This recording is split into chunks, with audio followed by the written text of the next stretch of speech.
ఈరోజు చేపల కర్రీ. దానికి కావాల్సింది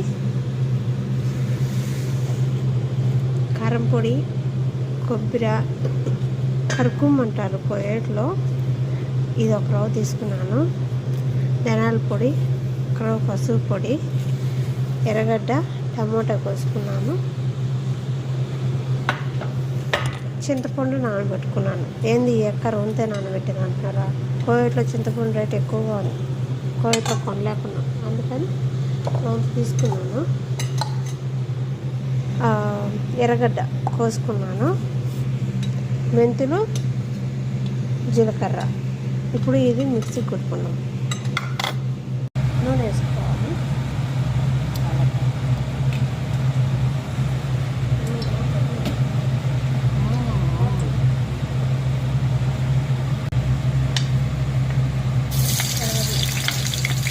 నా వీడియో మీరు సబ్స్క్రైబ్ చేసుకోవడం ప్లీజ్ అని వెల్కమ్ సబ్స్క్రైబ్.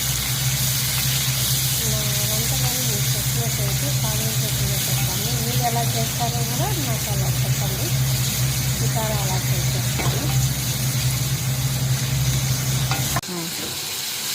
ఇలా వేయించుకున్నాక మనం మిక్సీ పెట్టేయండి. ఎర్రగడ్డ పేస్ట్ చేసేసుకోవాలి.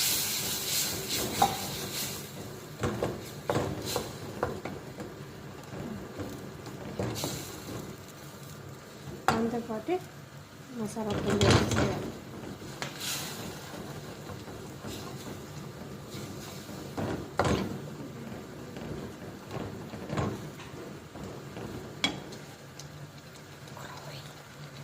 కాస్త కరివేపాకు.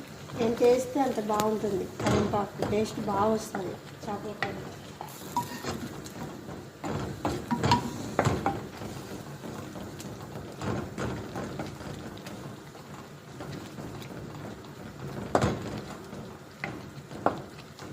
ఇప్పుడు చేపల నీళ్ళు, చింతపండు నీళ్ళు,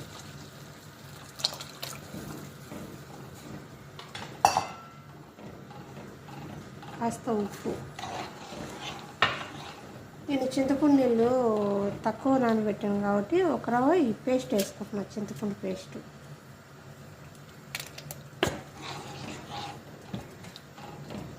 కాసేపు ఉడకనిచ్చినాక చేపలు చేద్దాం. చేపలు వేసేస్తాను.